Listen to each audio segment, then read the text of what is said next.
तो आइए आप लोग के बीच में एक और नया सवाल है, तो देखते हैं सवाल क्या है। तो ये क्लास बोल रहा है ए इंटू ए स्क्वायर प्लस ए प्लस में एक प्लस 5 को सरल करे। पहले क्या बोल रहा है, सरल करे और ए बराबर 0, ए बराबर 1 और ए बराबर -1 के लिए मान ज्ञात करे। तो ये क्लास 8 का सवाल है, क्लास 8 क्लास का सरल गणित का सवाल है, जो कि एनसीईआरटी के लिए बहुत ही महत्वपूर्ण सवाल है। तो देखते हैं अगला सवाल। तो सवाल को सबसे पहले एडजस्ट करते हैं लिख करके, ए स्क्वायर प्लस ए प्लस 1 प्लस में 5। इसको देखते हैं, पहले बोल रहा सरल करे, इसको पहले हल करेंगे, इसको पूरा अभी गुना के रूप में इसको पूरा क्लियर करेंगे, उसके बाद ए का मान बैठाएंगे। एक इसको हल करते, इसमें ए गुना ए होता है, ए का क्यूब प्लस ए गुना ए स्क्वायर प्लस में ए गुना 1 ए प्लस में 5 है आगे। अब यहां तक आपका ये इसका सरल हो चुका है। अब रखते हैं एक नंबर में दिया गया ए बराबर 0, ए का मान 0 रखने पर, ए का मान 0 रखेंगे तो कहने का मतलब जहां जहां ए है वहां पर क्या रखना है, तो 0 रखना है। तो देखते हैं, तो ए का मान 3, ए का पावर 3 प्लस ए स्क्वायर प्लस ए प्लस में 5, ए का मान 0 तो 0 का पावर 3 प्लस 0 का पावर 2 प्लस में 1 लिया है तो 0 प्लस में 5।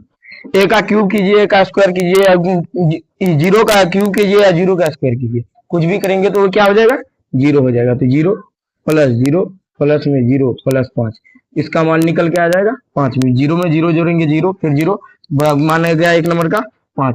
अब देखते हैं 2 नंबर का, 2 नंबर ए बराबर 1 रखने के लिए बोला जा रहा है, 1 रखने ए बराबर 1 रखेंगे तो ए का मान पहले ए को क्लियर कर लेते, ए क्यूब प्लस ए स्क्वायर प्लस ए प्लस 5, ए बराबर 1, तो ए बराबर 1 रखे तो 1 का क्यूब प्लस 1 का स्क्वायर प्लस में 1 प्लस में 5।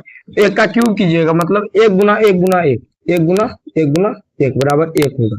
फिर स्क्वायर है तो 1 गुना 1 तो बराबर 1, 1 का क्यूब भी 1 आया प्लस 1 का स्क्वायर भी 1 आया, फिर 1 है 1 देंगे प्लस 5, 1 1 2 1 3 3 5 8। तो 2 नंबर का आपका मान निकल गया तो 8। अब देखते हैं 3 नंबर का, इसी प्रकार से मान निकालेंगे। 3 नंबर बोल रहा ए बराबर -1 रखने पर,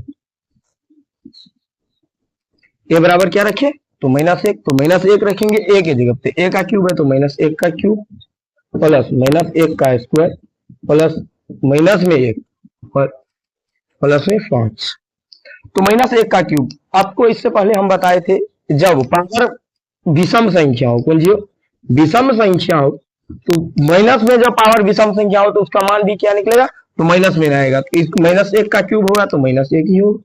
और जब सम संख्या होती है पावर तो वो धनात्मक हो जाती है, मतलब माइनस से प्लस में आ जाएगा, 1 का स्क्वायर 1 प्लस माइनस 1 प्लस में 5, -1 प्लस 1 ये दोनों गया तो बचा -1 और प्लस 5, -1 और प्लस 5। तो माइनस प्लस देख लीजिए यहाँ पर, तो माइनस हो जाएगा, माइनस मतलब घटो होती है तो घटा देंगे, 5 में से गया 4। अब चिन्ह लगाते हैं बड़ी संख्या का, तो बड़ी संख्या कौन है तो प्लस, तो प्लस का चिन्ह लगाएंगे। उम्मीद करते हैं आपको इस प्रकार के सवाल समझ में आए होंगे। तो इस प्रकार के सवाल का सॉल्व करने के लिए हमारे चैनल को सब्सक्राइब जरूर करें।